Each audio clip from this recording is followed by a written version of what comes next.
Hello and welcome to the first English Today Business DVD. In our new story, On the Job, you'll meet two young career girls, and with them you'll learn about company life and the language you use in the workplace. In each DVD, there's a program that focuses on job skills and describes modern business strategies that will help you to be successful at work. In this DVD, there are 5 episodes of On the Job, followed by the business skills program that looks at brainstorming techniques.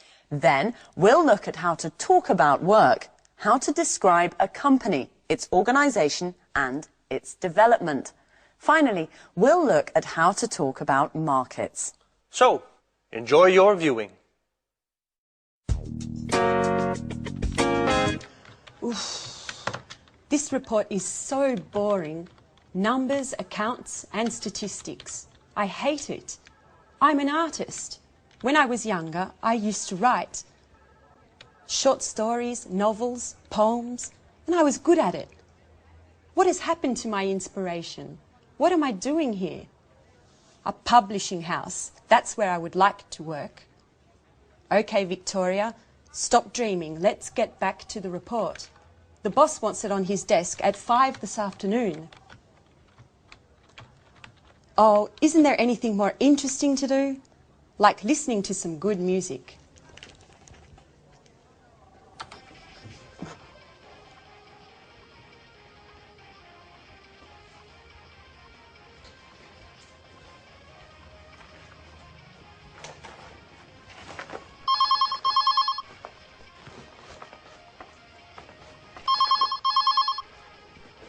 Telephone. Oh, the phone. Hello, this is Victoria Lee. Oh, Lucy, what can I do for you? No, I'm not busy. Well, actually, I am very busy. I have to write a boring report for the boss. Anyway, what is it? Is there a problem? What? Mr. Lewis wants to speak with me. Really? Yes, of course. Put him through. Good morning, Mr. Lewis. It's a pleasure to hear from you. How are you? I'm fine, sir. What can I do for you? Yes, I know the product. It's very interesting, innovative, and the marketing department thinks it has a lot of potential for the international market. What? Me? Really? Thank you, sir. Yes, immediately. Yes, Victoria. Today is your lucky day. Bye-bye, boring report.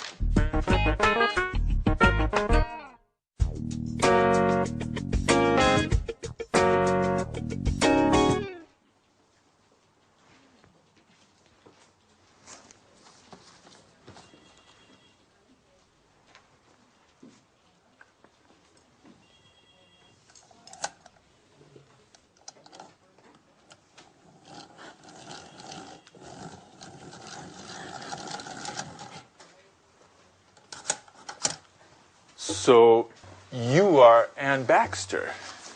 Yes, I am. I'm sorry. Really, I'm so sorry. Nice to meet you. I'm Mr. Stevens. How do you do? I'm so sorry, Mr. Stevens. Anne, please, sit down. It's all right. How are you today? I'm a little nervous. And this isn't a good start. That's all right. Well, Anne, where are you from? I'm English. I'm from Oxford. Great. A true Brit. Can you speak any other languages? French, German, Spanish? I can speak French, a little Spanish, and a few words of Italian. My sister is in Rome studying history of art at university. Okay. Very interesting. And can you use a computer? The internet? I'm not a genius with the computer, but I can use one.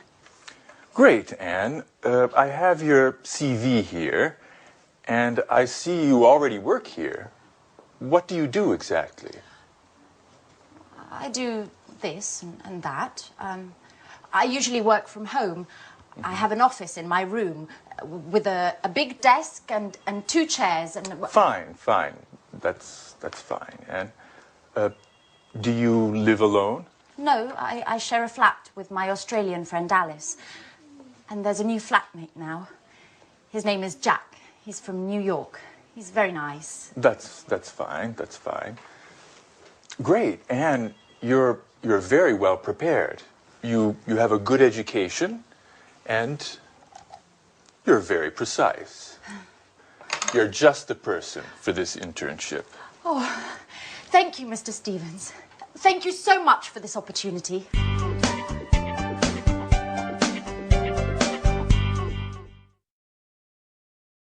Good. Now, let's see if you know the names of jobs and professions.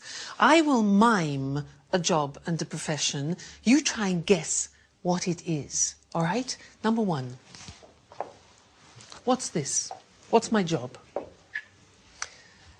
Ladies and gentlemen, what would you like to eat this evening? What am I? A waiter. Exactly, a waiter. Now, this one, what's my job?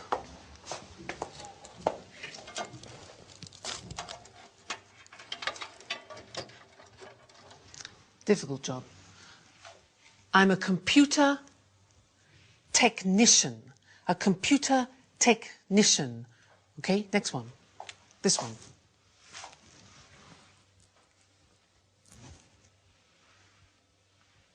What's my job? I'm a?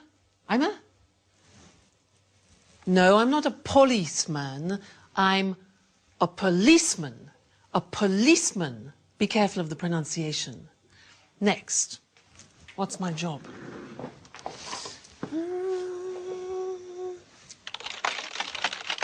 Hello? Hello? Yes, yes, yes. Thank you. What's my job? I'm a difficult one. Secretary. Listen to the pronunciation. I'm a secretary. Next one. Let's see. Here. This one here.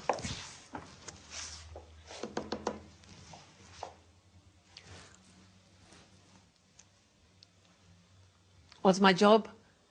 I'm a conductor. I'm a conductor. All right, and this one here.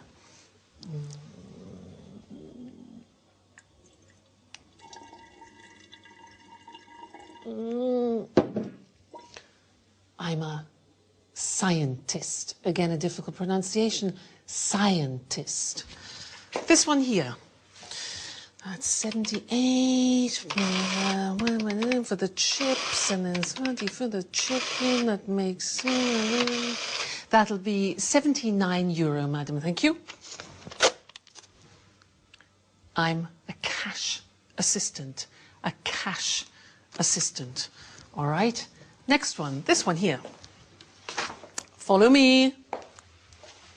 You see this beautiful monument that we have in the city of Florence is the Duomo.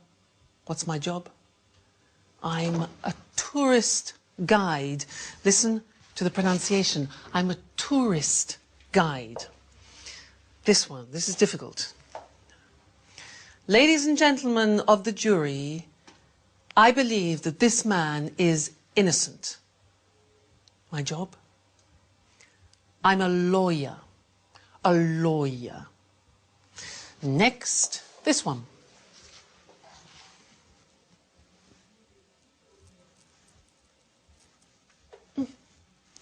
I'm a painter. A painter. Good. And the last one. What do you think this is?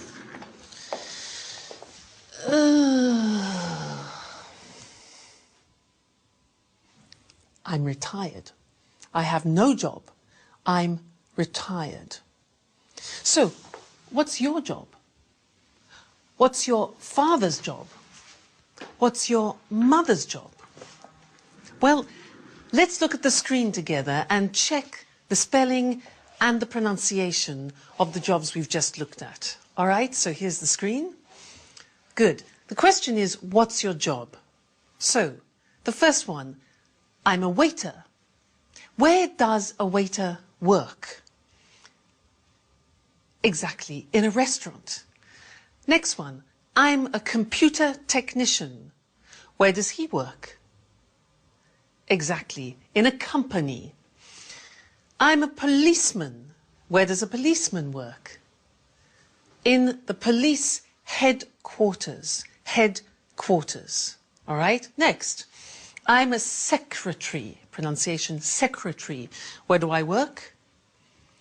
In an office. Okay? I'm a conductor. Where do I work? In the theatre. In the theatre. I'm a scientist. I work in a laboratory. A laboratory. Difficult pronunciation. Next. I'm a cash assistant. I work in a supermarket or in a shop. I'm a tourist guide. I work in a tourist centre. I'm a lawyer. I work in a law court. A law court. I'm a painter. I work in a studio. I'm retired. I don't work. I stay at home. Okay? Now, those are the some different jobs and professions. Now, let's look at some of the questions that you can ask people about their jobs. Let's look at the screen again. You could ask, for example, do you enjoy, do you like your job? Or you could ask, do you have responsibility in your job? Or what about this? Do you have a good salary? Does your salary reflect your job? Or training, education. Do you attend training courses? Another one, this. Do you have promotion prospects? Promotion prospects. Another one, are the working conditions good? Are the working conditions good, like holidays, for example? Then, do you meet a lot of people? Do you meet a lot of people? And one more, is your job creative? Is your job creative? So some of those are the questions you can ask in conversation, talking about jobs. Good. Well, that's the end of the first lesson, and I look forward to seeing you in the second. Bye.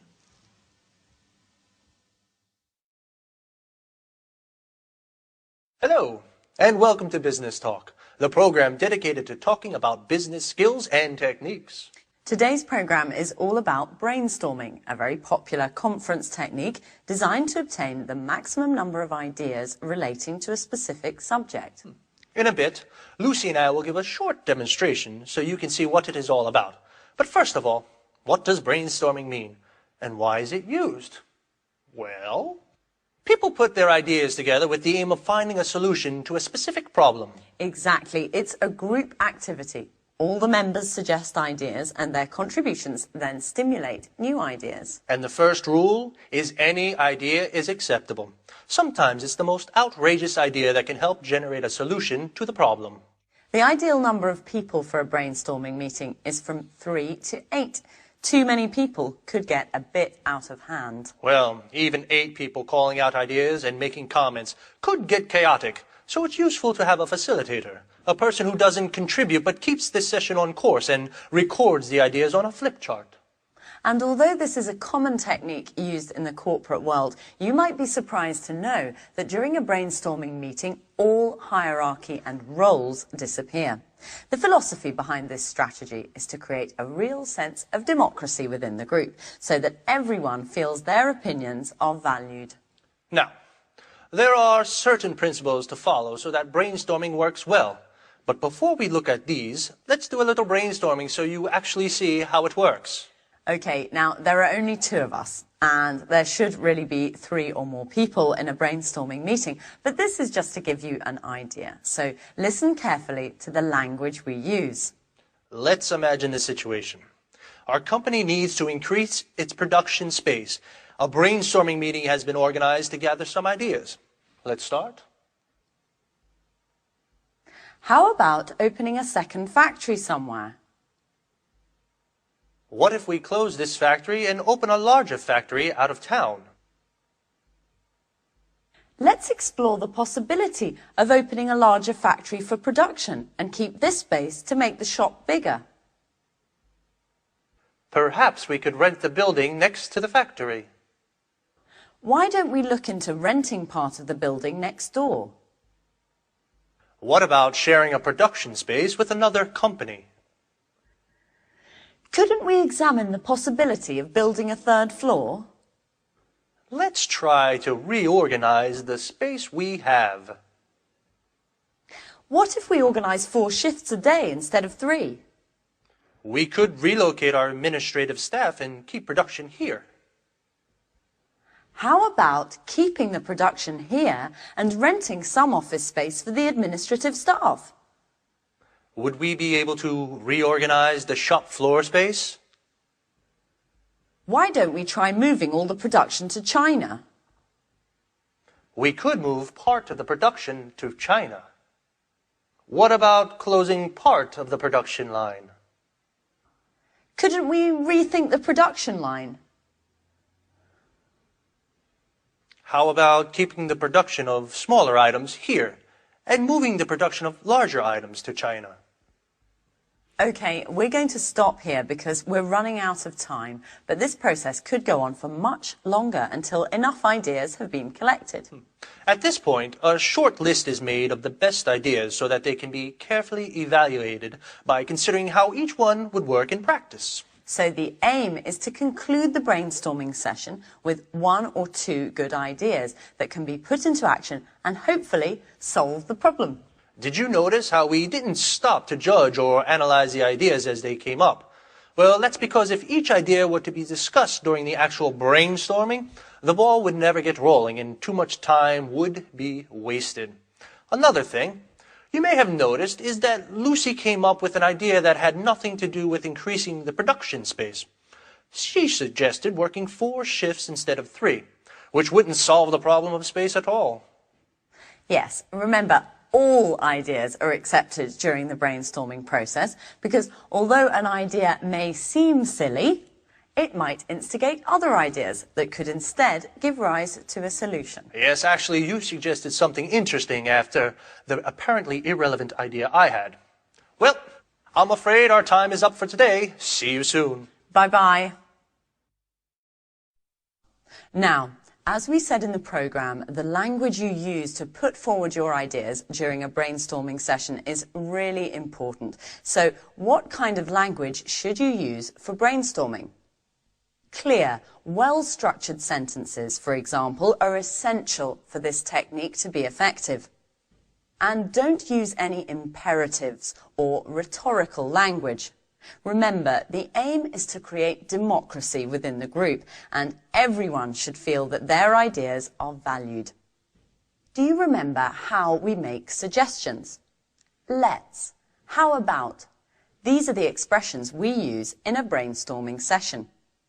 These expressions open the way to more suggestions and encourage other members to participate. Let's look at some of the structures we used during our brainstorming session. How about opening a second factory? What if we open a larger factory out of town? Perhaps we could rent the building next to the factory. Couldn't we build a third floor? Let's try to reorganize the space we have. Would we be able to reorganize the shop floor space? Why don't we try moving all the production to China? We could move part of the production to China. What about closing part of the production line? Notice how all these suggestions promote group collaboration. Brainstorming is a group activity, so it's important to make everyone feel part of a team. Okay, now let's see if you've understood. I'm going to make some suggestions as though I were in a brainstorming meeting. And then we'll see which are tentative suggestions and which aren't. Ready? We could rent another factory. Let's build another floor. I think we should close part of the production line. How about moving production to China? Why don't we try relocating the administrative staff? In my opinion, we should open another factory. Couldn't we reorganize the space we have? So, of these 7 ideas, 2 are not actually suggestions. Which 2? Yes, the 2 that started with I think and in my opinion. It's essential that in brainstorming you don't try to assert your own opinion. What's important is to work as a team. Try to limit the use of I and use we instead. It's not easy when English isn't your first language, and you probably need to practice a couple of times for it to come naturally.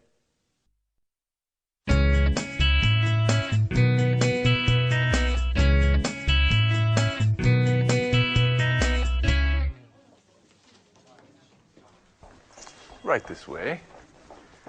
Anne, this is Gary. And this is Rachel. Hello. Hi. Pleased to meet you. Rachel is a very important team member at our publishing house. She knows everything about the company. Thanks. She was our first employee in 1985. 1985. And she can answer any questions you may have. Okay, Anne, you're in good hands. Have a productive day. Oh, all right, Anne. Are you ready? Well, Mr. Stevens founded this publishing house in 1985. Oh, just a moment.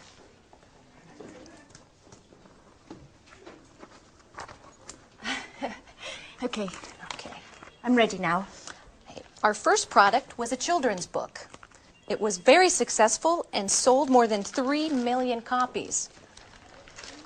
We had 20 different translations. Over time, the company changed and diversified, and we have now fiction, cookbooks, and tourist guides. Cookbooks and... I'm sorry, I didn't catch that. Tourist guides. We also have an encyclopedia of history and one of art history. Sometimes we publish economic texts, and our catalog with over 10,000 titles makes us one of the most important publishers in the country. 10,000. We also employ more than 150 people. Is everything clear? Yes, I think so. Okay, as you know, this is Gary. He works in the advertising office, where he develops new client contacts and keeps in touch with our authors. Pleasure to meet you, Anne. It's so nice to have such lovely colleagues in this company. Fine, Anne. Okay, let's move from theory to action. Okay. This is your desk. Here's your computer. You know how to use one, don't you? Yes. As I told Mr. Stevens, I'm not... Okay. No need to waste time. Okay. Over there is the fax and the photocopier. Okay. There's a coffee machine in the hall over there. But please, few breaks and keep them short. Do you understand? Yes. Excellent, Anne. Get to it.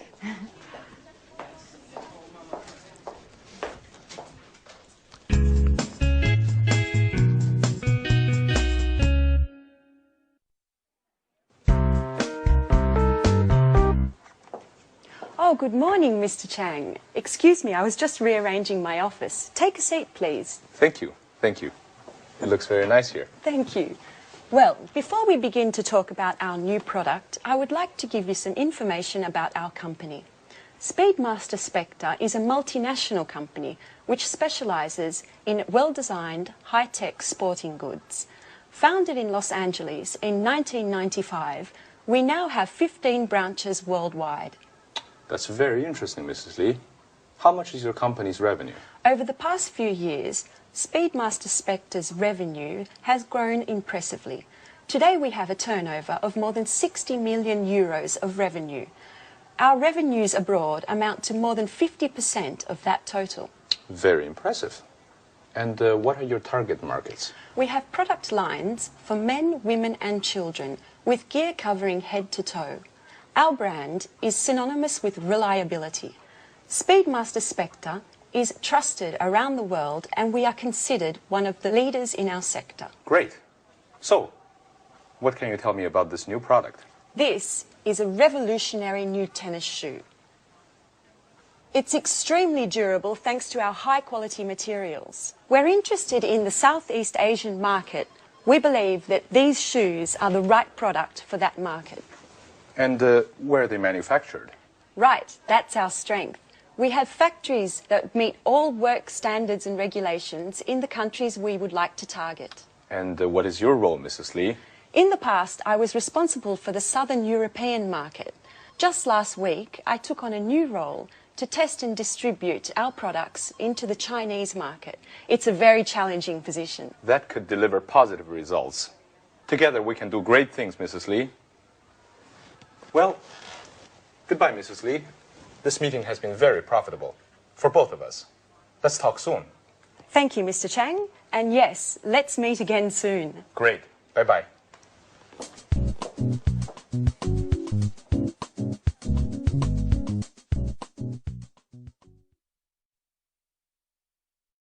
Now, we just saw Victoria doing a presentation of her company, Spector, and I would like to look at the questions that we usually ask about companies. Let's look at those together on the screen. So, the first question we usually ask is about the type of company. We say, what type of company is it? For example, a multinational, a private, a public, a family company. Another question we often ask is about the main or the principal activity. So the question would be, what does the company do, or what is its main activity? For example, manufacturing or engineering or production. Another question is about the employees. Look at the pronunciation of that. Employees, that's the name for the people that work in a company. So the question could be, how many employees are there? Another question we often ask is about subsidiaries or branches, which are small companies directly linked to the main company. And the question could be, does it have any branches? Does it have any subsidiaries? Another question important for us is the location. Where is the company located, or where is the company situated? And then we need to know about the products, the number of products, for example. So we could say, how many products does the company have, or does it have a large product range? And then the last thing, which is very important, is the money.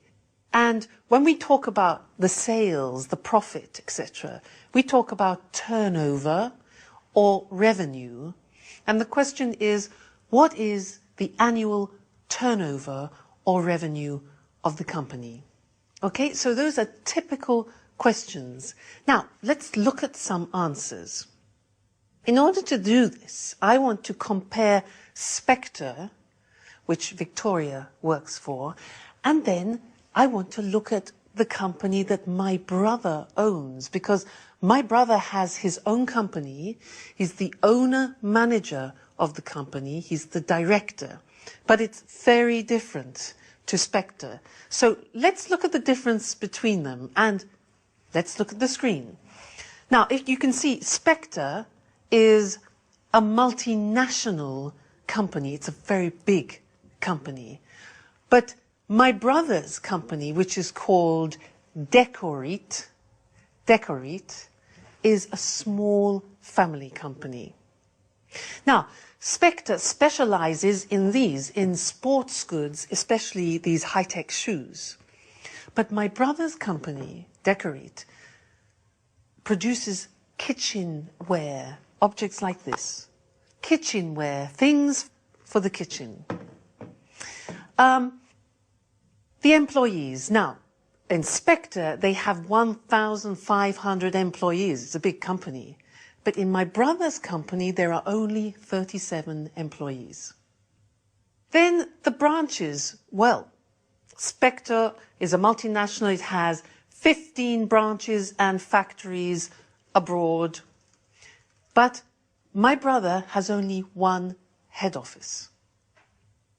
What about the location? Well, Spectre is located in America, in Los Angeles, but my brother's company is located in Manchester, in England. Then, the product range, well, Spectre, this company has many products. It has 140 products. But my brother's company only has 20 so far. Then, let's think of the turnover. Well, Spectre has a turnover of 60 million euro. My brother has a turnover at the moment of 750,000. But that's not bad.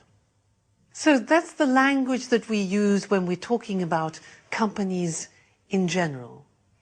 So next time in the third lesson, we'll talk about something new. And I'll see you then. Bye.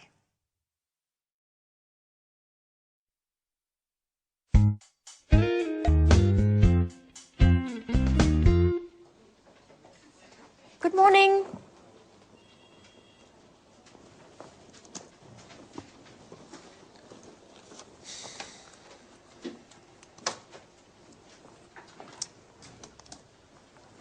So, are you ready? Yes, quite ready. Okay, then let's begin.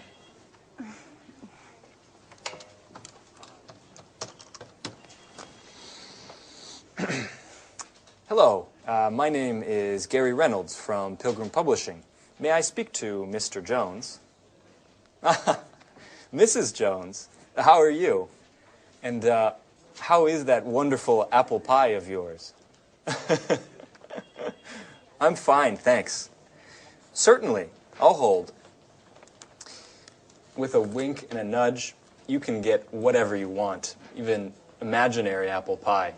This author is too important for us. Right. Hello, Mr. Jones. How are you? I'm fine, thank you. I wanted to know if you are interested in contributing to a new cooking guide that we have to bring out soon. Yes, it's a 6-volume collection of recipes to fit the needs of all tastes, with a detailed photo guide for preparation and cooking techniques. And we have to have the materials by the end of next month. Right. Exactly. Sure. Of course. Yes. Excuse me. Could you hold on for a moment? Anne, that's enough. Stop now. I can't concentrate. Oh, sorry, Gary. Sorry. Yes. As I said earlier, if you accept, I can send you a copy of the contract that you should sign and return. No, I'm sorry. We can't wait until next Tuesday.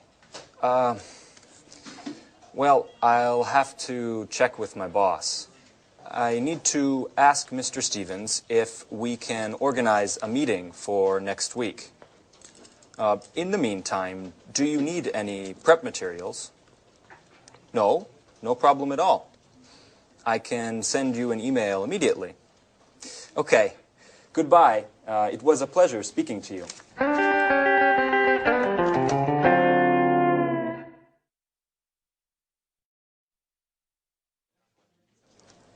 Do you always have to take notes?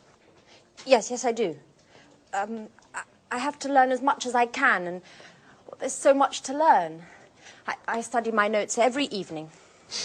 What a model colleague. You're so serious, so diligent, and an absolute nut about cleaning. Truly an asset to this company. You're making fun of me. No, of course not. It's such a shame. Such beautiful eyes shouldn't only read all the time. Come on, Gary, stop it. Let's get back to work. Okay. I mustn't pay you any compliments then. So, Ms. Baxter, can you give me the notes from my conversation with Mr. Jones? Okay. So, you said to Mr. Jones that... Oh, I have to start from the beginning, right? Anne, calm down. It's not an exam. I know what we should do. You should try a telephone call. Me? Oh, no. No, I'm not ready yet. Sure you are. It's not that difficult. Okay. Here, Who do we have to call next? try to call Mr. Clifford. All right.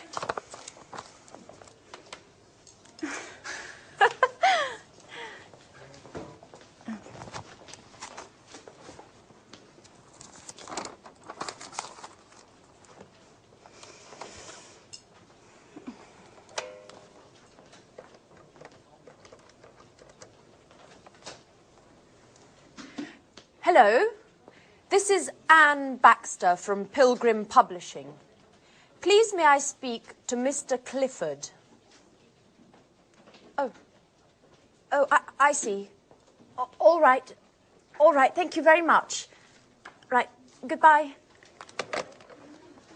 Well, what happened? Well, Come on, tell me. I dialed the wrong number.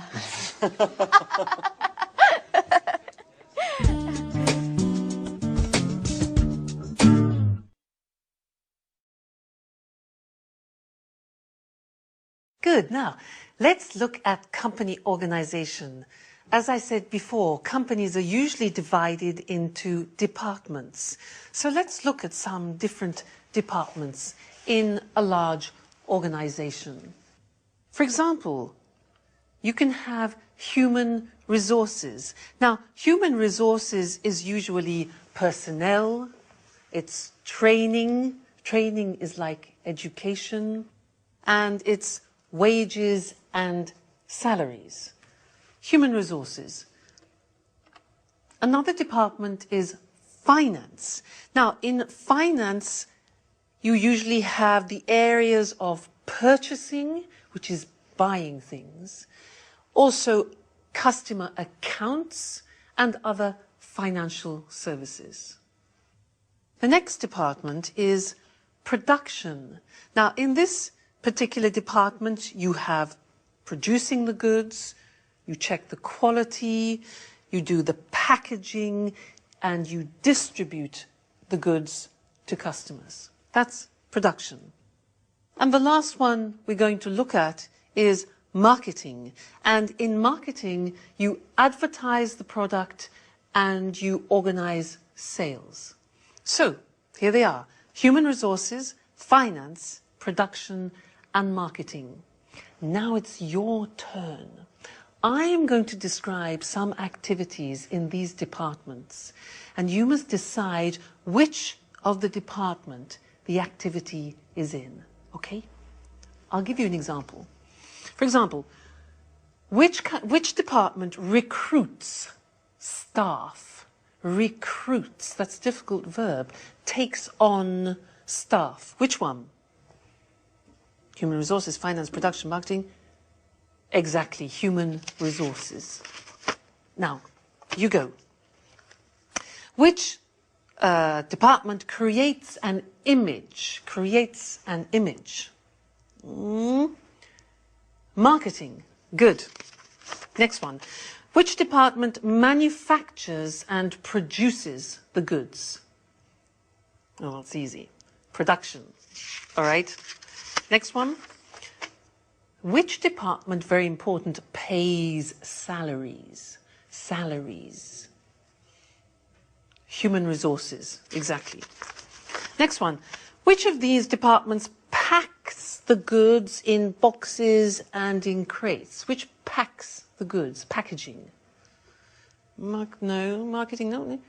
Production, exactly. It's production. All right. Next one. Which of these prepares invoices? Now, do you know invoices? Invoices are like the bills that you send to customers or suppliers. Which one? That's a job for finance, exactly. Next one. Which department checks the quality of the goods? The quality? Marketing? No. Production, that's it. Good. Next one. Who trains the staff? Who teaches the staff? Who organizes courses? Yeah, human resources, all right?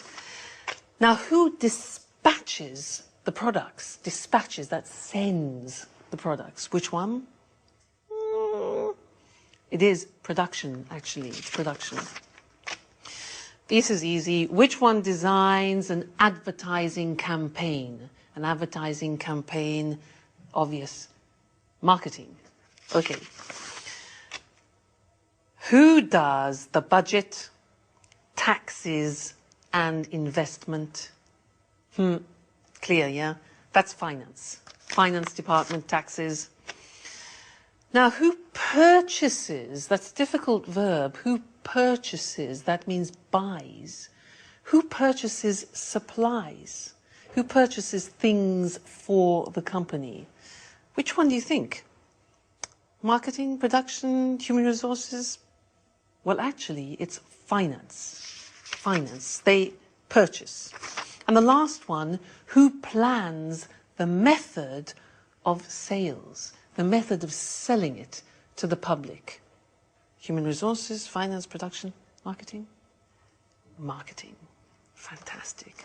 So good. So there you have an idea of 4 of the most important departments that you find in large organizations. Well, that's all for now, and I look forward to seeing you in the next DVD for some more business English. So goodbye for now.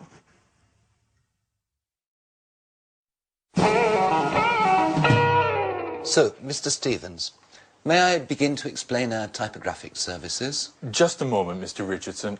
I'm still waiting for our new intern. She has a lot to learn, and I think our meeting would be very useful for her. Good morning. I'm sorry I'm late, Mr. Stevens. Never mind, Anne. Anne, this is Mr. Richardson. How do you do? Good morning. Anne, I see you've had your hair done. Very nice. Oh, thank you, Mr. Stevens. It looks like you were out late last night. I hope you had fun. Were you at a party or perhaps a club? Oh, no. I was at home. Actually, it was quite a difficult night. Anyway, I don't want to bore you with my personal problems. Right. So, Mr. Richardson, tell us about your typographical services then. Founded by Charles Emerson, Montex has been active in the typographic market since 1985. From the beginning, we have been known for our innovation and high-quality products. Mr. Emerson's children, John and Lucy, have continued the tradition by improving and enlarging the family business. The first Montex office was located in Russell Street. Oh, Russell Street! That's where the flower market is. I went there just the other day and bought 2 beautiful yellow orchids. I'm sorry. I'm sorry, Mr. Richardson. I didn't mean to interrupt you. As I was saying, over the years and following changes in the market, our company has diversified and extended its line of products. We've purchased the latest technology, offering our customers the best package available on the market today. In 2000, we moved to a larger office space in order to improve production. Our new headquarters are located in Rodney Road, And we have approximately 55,000 square metres at our disposal. Well, that's a huge space. Yes, that's right. It's very big. Anyway, our first success was with brochures, marketing flyers, pamphlets and company catalogues. We also provided business cards and general printing services. Over time, we moved into book publishing as digital technology and expansions in the market gave us the skills to enter the market. Currently, we're equipped to provide highest quality publishing at an extremely competitive price. Our current capacity is more than 100 million pages per year.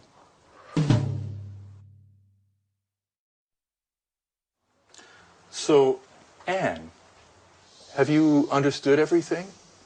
Would you like to sum up what Mr. Richardson has said? Me? Yes. Could you? Oh, all right. I'll try. Established in 1985 by Charles Emerson, Montex has successfully grown and adapted to changing client needs. In 2000, the company transferred to Rodney Road, where, thanks to cutting-edge equipment capable of high volume, it has optimized its production and extended its offerings, specializing in the publishing sector. Currently, it provides top-quality printing at extremely attractive pricing. Well done, Anne. You have a great ability to summarize. You know, Mr. Richardson, we aren't very pleased with our current typographers. They don't meet deadlines. Professionalism, efficiency and punctuality are the keys to our success.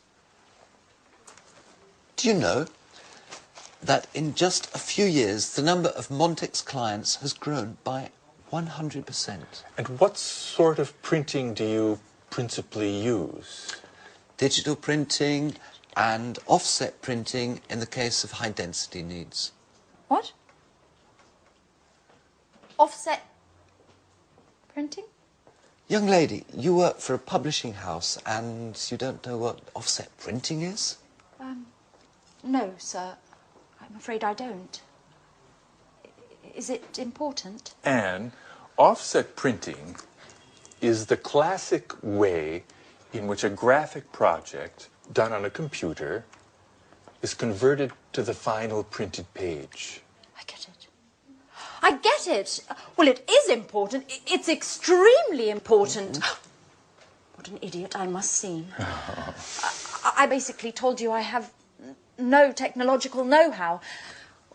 You know, Mr. Stevens, I am studying the editor's manual that you gave me, but I haven't got to the letter O yet.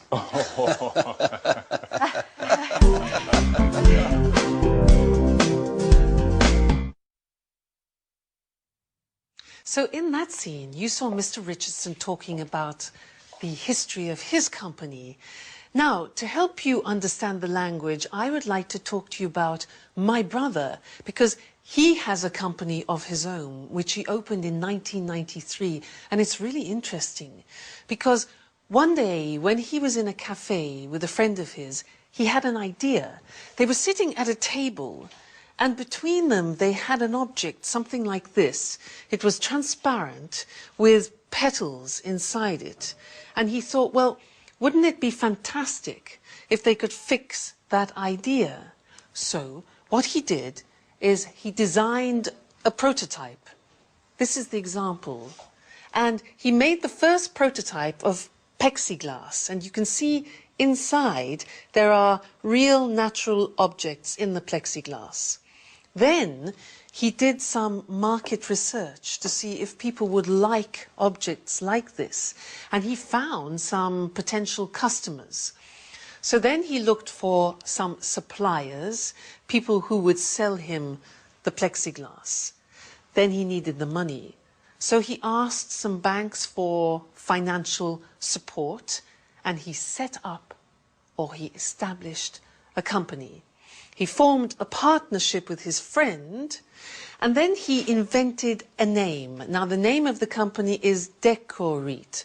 So it's decor, which is like decoration, eat, which is eat, Decorit. Then he rented an office, he hired a secretary for administration, and he launched the first product. Now, that was in 1993, and the company has now developed a lot. And let's look on the screen, because it's interesting. When you talk about company history, you use the simple past tense. But when you talk about how a company develops, we move into the present perfect. Now, let's look at the screen and see how my brother's company has developed. Well, the company has grown. It has expanded. And the sales has increased a lot. Sales have increased a lot. Now, they needed more people, so they have taken on new staff. Probably about 7 or 8 new people. Then equipment. They have purchased new equipment because there's more production. Then the product range has developed. It has diversified, so you have more types of product than before. This was the prototype, and these are other examples. This plate here is another example of the products they have developed. So, product range has developed. Then the client base, well, they have increased now, and they have more distributors. That's good. The market now has extended from England to the whole of Europe. And as you see, investment, they have invested more in advertising and promoting the products. Then they've moved to bigger offices, the premises are much larger, and they have opened a subsidiary in France. So the company is doing really well. So that's some of the language to talk about company history and how a company expands. Good. That's the lesson for now, and I look forward to seeing you in the next one. Bye.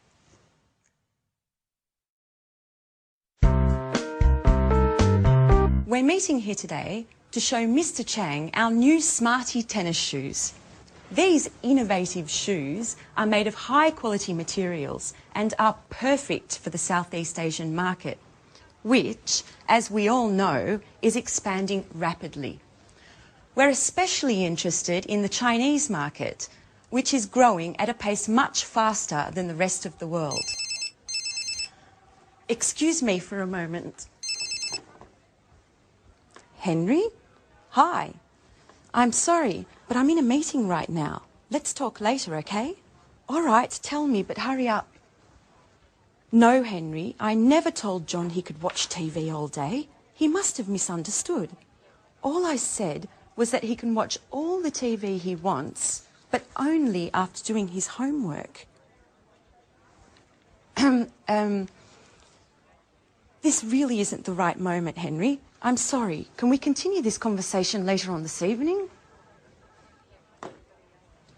Pardon the interruption. Now, as I was saying... Excuse me, Victoria, but do you think this is the right product for the Chinese market? I think that before we export smart in the Southeast Asian market, we need to take a close look at the local competition and the market status in the sector. Excellent observation, Paul. We've actually already done market research, and as Mr. Chang can confirm, demand for sporting goods in China has grown by 50% over the past 10 years. Far Eastern consumers are increasingly interested in the latest fashion. They have become the most demanding consumers of fashion and quality in the world. Isn't that right, Mr. Chang? Oh, yes. Your fashions have reached our shores. Fashion is law, especially for young consumers. In fact, purchases are driven more by trends than by the actual products. And what about the competition, Victoria? It's a well-known fact that labor costs are lower in China, and the shoes produced in China are much more cost competitive than in Europe. Right again, Paul. However, our shoes are manufactured with high quality materials that target an upper level segment of the market. This market segment is quite happy to spend more on products that are well equipped, last longer and are of a higher quality. Do you have any data on how Smarty sales are going in Europe and in the States? Yes. Our marketing department sent me the latest report just this morning, and I'm happy to say it's very encouraging. Smarty has become one of our most successful products of the last few years. Demand is growing exponentially, and the satisfaction level of these shoes is much higher than that of similar shoes produced by other companies. In fact, Smarty shoes are considered one of the most durable, the most functional, and, most importantly, the most popular amongst the youth market. And what about the distribution? It's a very important aspect that we shouldn't underestimate. Yes, Mr. Chang is here to help clarify this issue for us. It is extremely important to have a detailed distribution and promotion plan. We've also got to create a reputable chain of agents to distribute our products over the widest possible area. This, in turn, will help us make importation easier and reduce taxes for entry into the Chinese market. Look, I'm very happy to provide you with any information you may need, as well as contacts inside the Ministry of Industry and the Chamber of Commerce. But, of course, success depends on your goals, your strategy, and the type of financing plan you're willing to provide. And besides that... Oh, excuse me yet again. John, what do you want? I told Dad I'm in an important meeting. No, John, I didn't say that. First do your homework and then you can watch TV, okay? And listen to me. I don't care if your friends aren't studying today just because it's a holiday tomorrow. Do you understand? Tomorrow we're going to see your grandparents, so you have to study today. That's enough of this story, John. No, that's not true. I'm a good mother and I love you. But it doesn't mean I don't have the right to tell you what to do. Listen, I don't want to talk about this anymore. Goodbye. Pardon me, just a little domestic problem. Oh, yes, Mrs. Lee. We all know that kids cause more problems than work. You're right, Mr. Chang. Kids, anyone who understands them is a genius.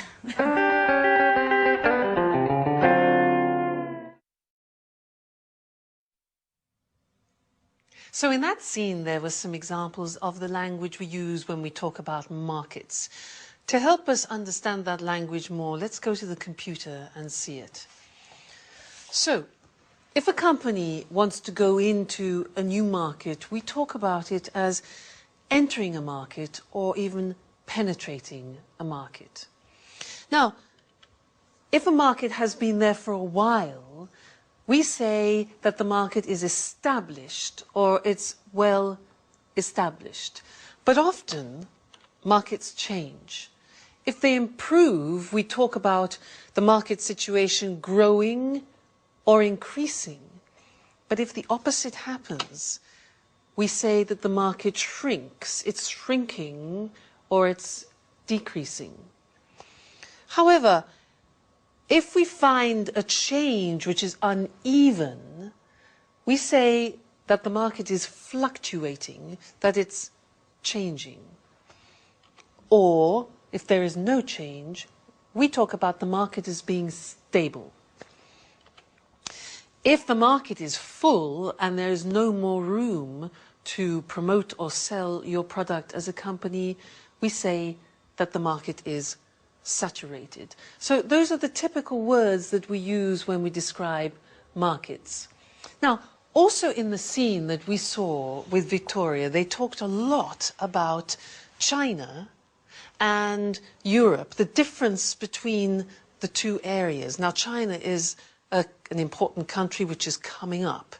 And what I'd like to do now is to revise the comparatives and superlatives, in particular the comparatives, and look at the difference between those two markets, Europe and China. Let's look at the screen to help us.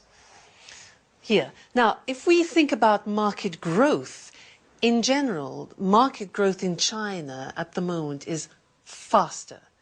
In Europe, it's slower. Labor costs. Labor costs, what's that? That is the cost of people working. Well, in China, as we know, the labor costs are definitely lower. In Europe, they're higher. What about market demand?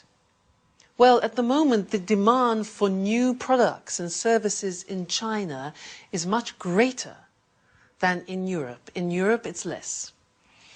Production costs, another thing, well, it's cheaper to produce in China also because labor costs are lower.